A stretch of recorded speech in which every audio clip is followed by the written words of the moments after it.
Okay, first things first. Sorry this is late. I was trying to get into a screening on Thursday and I just couldn't. They were all sold out, so I had to buy an advance ticket for a Friday screening, and that didn't get out until, almost 6:30 at night. So, yeah, I was trying to see if I could get this up Friday, but it might not be up until Saturday. So, yeah. And the random trade review will probably be up Sunday then, if I can't get that up at the right time. So, okay. And again, if you're not familiar with this, with a lot of the Marvel movies or comic book material or, general overall geeky things like video games and such, I tend to give my overall thoughts at the beginning and then have a really big spoiler section that follows. There'll be a little break point in between. So, and then we'll get to trailers when that happens as well. So, okay. I'm going to be giving my overall thoughts with Spider-Man No Way Home. It gets an A. There's some really good action scenes, really good story, great performances all around from the entire cast, and several of the appearances. I don't think I'm spoiling too much by saying Alfred Molina is great in this, Willem Dafoe is in this, and the others that pop up, and I'll get to them when we get to them. If there is a drawback, and there are a couple of drawbacks, but I can't get to them without spoiling, so I'll save that for the spoiler section. But I'd say the main drawback is it's just too dang long. There's a few points where it just goes and goes. It slows down way too much to try to cram in more material, and it's just kind of a get to the point type moment. There's a few get to the point type moments is what I'm trying to say there. So, yeah, it's not entirely perfect, but it is definitely very enjoyable. That's why it's getting an A. It's Marvel Comics' Amazing Spider-Man like you've never seen him before, in 4 action-packed video games. Spider-Man comes to the NES in Revenge of the Sinister Six. Dr. Octopus has assembled Electro, Mysterio, Hobgoblin, and more. Only you can disarm his evil plan to rule the world. For portable web-swinging action, it's Spider-Man 2 for Game Boy and Spider-Man for Game Gear. You'll need your spider sense when you take on supervillains Venom and Carnage. Get ready as Marvel Comics' Dream Team bursts onto Super Nintendo in Spider-Man and the X-Men in Arcade's Revenge. It'll take all your mutant powers, Spidey's webs, Wolverine's adamantium claws, Cyclops' optic blasts, Storm's lightning, and Gambit's exploding cards to foil Arcade's diabolical plot. Marvel Comics' Amazing Spider-Man on NES, Game Boy, Game Gear, and now Super Nintendo. If this is too much action for you, take it up with this guy.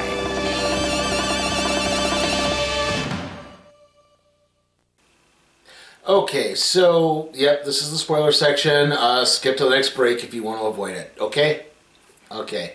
Yeah, basically this picks right up from where Spider-Man Far From Home left off, with J. Jonah Jameson outing Spider-Man's identity, MJ getting mobbed on the streets as people think, that he killed Mysterio.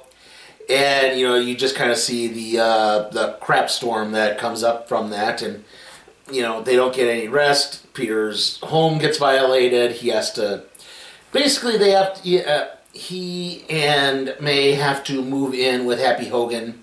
On the plus side, though, they do get Matt Murdock as their attorney. And he manages to basically point out that there's no real evidence to say that he killed Mysterio outside of... I think he was able to prove that the videos were edited or something, because there's not really any evidence that he ordered the drone attack on Mysterio. He only had a few clips or something. I don't know what exactly it was. I think that might be one problem I had with it, is they don't exactly explain how it is he gets him off the hook, but he gets him off the hook.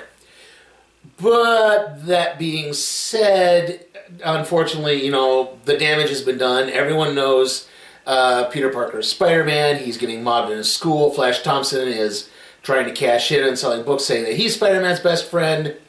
And where it really hits home is that it basically prevents him, MJ, and Ned from getting into any colleges, in particular their dream school of MIT. So that is what sends him to Doctor Strange to try to perform. First he wants to go back in time, but Doctor Strange says, I don't have the time stone anymore. Also, Doctor Strange is not Sorcerer Supreme since he was blipped, and apparently Wong wasn't. So, Yeah, Wong became Sorcerer Supreme. And that anyway, and there's also this bit like, why is the Sanctum full of snow? Because something to do with they had to open a portal to Siberia, and a big winter blizzard or something flushed everything in. I can't remember the exact point, but anyway, I digress. So he says, I don't have the time stone anymore, so we can't travel back in time and unmake it. But what we can do is perform this memory erasure spell, and it's not too serious because apparently they performed it a bunch of times. They throw in wild parties and just tried to forget it or something. Yeah, so it's the idea of, hey, but unfortunately it would make everyone forget that Peter Parker is Spider-Man, including MJ, including Ned, including May, and Happy. So Peter starts trying to alter the spell too much, and it causes it to kind of go haywire. And Strange has to contain it in this special box to keep it from doing too much damage and unmaking the multiverse, because it starts splitting it open, and that's where the bleed through starts happening. And and also at the end of it, Strange points out, you could have just when you get a rejection letter from a college, you could always contact them back and say, let me explain myself, let me try to pitch myself so that way I can actually get in. You don't have to just automatically give up after one rejection letter. But still, when this happens, so yeah, it kind of inspires Pete to go after the president to MIT. It's then that Doc Ock appears. Although he does, and when Ock attacks, Peter does actually save the president's life. So she promises to argue on behalf of Pete, MJ, and Ned to get back in. So that seemed to work pretty well. But yeah, that's when Doc Ock appears, and then shortly after that, the Green Goblin shows up, and it's kind of in the midst of all of this that Ock pieces together, like, wait, you're not my Peter Parker. And then it turns out Doctor Strange captured the Lizard, and then shortly after that, the Sandman and Electro show up, and so it's like you get the Lizard and Electro from the Amazing Spider-Man movies, Doc Ock, Sandman, and Green Goblin, Willem Dafoe, from the Sam Raimi Spider-Man movies. I hope you can keep this straight. And it's like, okay, but you're like, we've got to get this so we can send them all back. And kind of in the midst of this, Doc Ock is pointing out, like, well, here's the thing. Where I'm from, Norman Osborn is dead, so he shouldn't be here. Exactly. And it's like, well, Sandman points out, well, you died in your movie. So it's like, you died.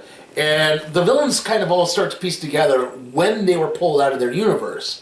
It was shortly before they died in their battle with Spider-Man. It's like, hey, wait, I don't want to go back and die. Like, come on. And Peter also kind of sees that these are, otherwise innocent people who just had bad things thrust upon them and were driven into villainy is, the sort of the genius of maybe the Marvel villain overall, but the Spider-Man villains definitely. As many of them are just, relatable people who, again, one bad thing happened and suddenly they're off and, they're just turned into monsters. So you kind of get that. I mean, even with Green Goblin, because you see Osborn's fighting with the Goblin self in his conscience, even going as far as to smash the helmet and show up at Aunt May's homeless shelter, and she tips Peter off as to what's going on. And again, this isn't going to come back to bite anyone, is it? Okay. Yeah. So yeah, it's like Peter starts saying, well, wait, maybe we could just work together and try to fix this, and maybe we can cure them and make them normal people so they don't die when they return to their home dimensions. And Dr. Strange is like, well, we can't really do that. We have to send them back because the longer they're here, the more damage it's going to cause. And this kind of causes Peter to turn on Doctor Strange. He steals the containment holder with the spell. You have a big fight in the mirror dimension, and eventually Doctor Strange winds up getting beaten by geometry and temporarily trapped in the mirror dimension. And from there, Peter starts working with them. And he even goes as far as to fix Doc Ock's tentacles so that they're not, the module at the top of his spinal column that was supposed to allow Otto Octavius to properly control his arms without them driving him insane. Gets reinstalled and he's turned back normal. He develops a power regulator for Electro so he can kind of exist more in a better body and not, be pure electricity and damage everything, which kind of upsets him because he kind of likes the fact that he's a lot more powerful in the MCU than he is in the Amazing Spider-Man universe. The Lizard gets left behind in this because he can't just be walking out in public, so they leave him in this truck, and Osborn supposedly he's working on a counter serum, supposedly, and this all coincides with the fact that J. Jonah Jameson, who runs the Daily Bugle, which is it's one of those, guy in room ranting website live streams. He manages to track down Happy Hogan's address, and they're following outside. As it turns out, Osborn lied. He's in his Goblin persona again, and this big schmoz breaks out, and everyone kind of gets away except Doc Ock, who's kind of like knocked unconscious. And unfortunately, in all of this, Peter winds up in a stare down with Goblin, and as this happens, he summons the Goblin Glider, and the glider comes in and it clips May, and Osborn hops on it and leaves. At this point, the Goblin outfit is completely destroyed and everything, so he's in it looks more like the traditional comic Green Goblin than it does the, goofy, rainy one, which, admittedly just did not work. But still, unfortunately, this winds up killing Aunt May, and Aunt May dies in Peter's arms without telling him, but by leaving him with the message that great power comes great responsibility, and that he did the right thing trying to help these people, even if they weren't necessarily very reciprocative about it. So, he can still work to help them and try to fix this, but, he has to do it without May. However, this is where the wrinkle turns up, because Doctor Strange's little teleportation ring that opens the portals got left behind, and Ned picked it up, and he's learning to open portals of his own, and through that, he's able to summon Tobey Maguire and Andrew Garfield.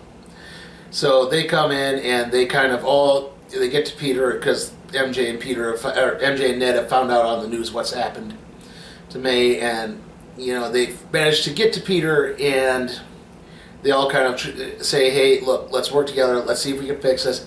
If you honestly could develop cures for them, let's work on developing cures for them and actually making them better, because even they admitted they took no pride in the fact that those villains died, and even the two other Spider-Men relate that they lost special people. They lost Uncle Ben. They lost Gwen Stacy. They lost that as well. So, all in all, that works. And so that leads to a big showdown on the Statue of Liberty, at which point Doctor Strange also manages to get back into it, and he sees that in the process of all this, they cured all the villains, so except for Green Goblin and, to an extent, Doc Ock, who's I guess semi-cured already, but still, everything's fixed. And then Goblin shows up, he starts wreaking havoc again, and he throws a pumpkin, he manages to get a pumpkin bomb in the containment thing, which blows the spell up, which causes the multiverse to begin opening again, and suddenly all these other villains start coming through. You see Scorpion coming through, you see Rhino coming through, you see possibly Venom, I think I caught out of the corner of my eye, coming through. Sadly, no typeface. But still, you see these villains coming through, and Strange is working to seal up, but it's just not working. And so Peter has to say, look, you have to do the memory erasure spell. You basically have to wipe everyone's minds. You have to take that will send everyone back to their home dimension. That will, make everyone forget that I'm Peter Parker. I'll be the only one who remembers. And I understand when he performs the spell, even Doctor Strange will forget that Peter Parker is Spider-Man. So yeah, he says, I can give you a couple of minutes to say your goodbyes. So, he gets to Ned and MJ and he says, understand, this is going to happen, but I will find you, I will remind you of everything, don't worry. As this happens, though, Green Goblin does temporarily revive long enough to stab Tobey Maguire in the back. However, Peter stabs him with the counter formula that manages to revert him to normal, and they all return to their home. outer dimensional character returns to their home dimension. Everyone forgets who Spider-Man is. We'll get to the mid-credit scenes when we get to that. And then we see, like, a few weeks later, Peter has dropped out of school. He's getting his GED. He's down on his luck. He's living in an apartment. He needs to pay rent now because May's gone. Happy doesn't remember him, so he can't stay at Happy's anymore. Though funny, Happy remembers May, and that he remembers meeting May through Spider-Man. Okay. But, you know, he sees MJ at her job, which is in this donut shop, and she's with Ned. They both got into MIT. And he stops, and he's getting ready to reveal himself again, and he sort of realizes, no, it's better that they don't know. It's, you know, they're clearly happier and safer. You know, I have to cut them out too, unfortunately. So, yeah, it does not end on a truly happy note, but he gets a new, more comic resembling Spider-Man outfit. And, you know, J. Jonah Jameson still calls him a menace because J. Jonah Jameson. So, yeah. Okay, sorry. And that's how it ends, except for the mid-credit scene where we see Eddie Brock in a bar in Mexico, where he's basically gotten an entire history of the MCU, and he laughs at the idea of Iron Man and the Hulk, because he's also completely faced. So yeah, he's drunk, and you know Venom wants to go skinny dipping for some reason, and just as all of this starts to piece together, he says, I gotta get to New York. I gotta meet that Peter Parker. Suddenly, that's when the dimensional warp pulls him back into his universe, so... Wow, that proved pointless. Yeah, that ending stinger to Venom Carnage, or whatever the hell it was called, that didn't do anything. He's sucked back to his universe. However, there's a portion of the symbiote left behind in Mexico. So, if there is another Spider-Man movie, this is how they will work Venom into it. And then at the end credits, we see a trailer for Doctor Strange in the Multiverse of Madness, basically. We see, you know, that because of this big memory erasure spell he performed, he overdid it, and it's coming back to bite him. And the multiverse is starting to bleed back through again, and it's all being conducted by evil Doctor Strange, who is working with Baron Mordo. And on top of that, we see, obviously, Wanda shows up and America Chavez. So that's where that's all heading towards. Okay, so yeah, I think I got through everything for the spoiler section there. Like I said, it's really good. It's some great performances. If I do have some problems, it's just little... You know, there's those little nitpicks here and there, and again, the pacing, like I said, trying to get to that last bit was really hard. I'm sorry. And so, yeah, that's all that there. So, okay, this is a spoiler section. We'll be back with trailers. If you think superheroes like me can fight all your battles for you, think again. Voting for your local, state, and federal representative lets you choose who's on your side in all the issues we face today. From the little ones to the really big ones, too. But before you can vote, you need to register, so do it now. For registration forms or information on how to register, visit your local participating video store. Have a voice in your future. Register. And vote. And tell them Spider-Man sent you. Okay, trailer time, and we've got quite a bit to go through here. So, first off, we have Matrix Resurrections again. Then we had American Underdog, that's the Kurt Warner biopic. Then Scream 5, or Scream, or whatever the hell they're calling it now. The 355, The Batman. That's obviously the new Batman movie. It looks okay, I guess. Then Moonfall, that's the new Roland Emmerich movie where the moon crashes into the planet Earth for some reason. And there's aliens and zombies and porn. I don't know anymore. And then we ended on Morbius. Okay, so, yeah, nothing too spectacular there. Like I said, the next movie up is going to be Matrix Resurrections. The next video is going to be the random trade review on the Sabrina manga Volume 2. Hawkeye is probably going to be after that, and then we'll do the Book of Boba Fett, whatever episodes are aired by the time I get to it. I don't know if I'll do the whole series or maybe I'll just do, like the first 2 episodes and then the whole series again.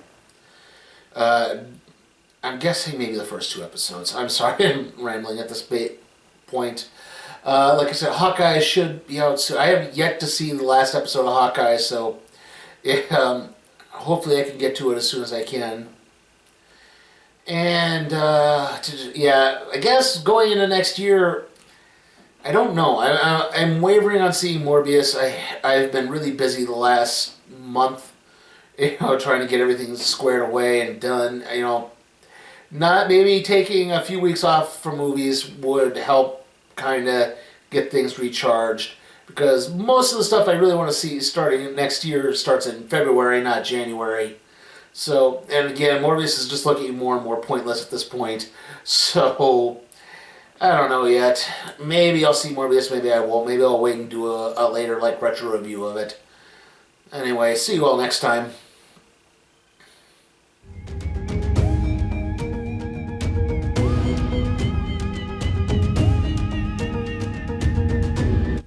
Hey guys, remember, you can help support my channel at patreon.com/sleepytime for Cat Productions, where you can help request a movie, even if it's something like, say, Sonic the Hedgehog or the next Purge film.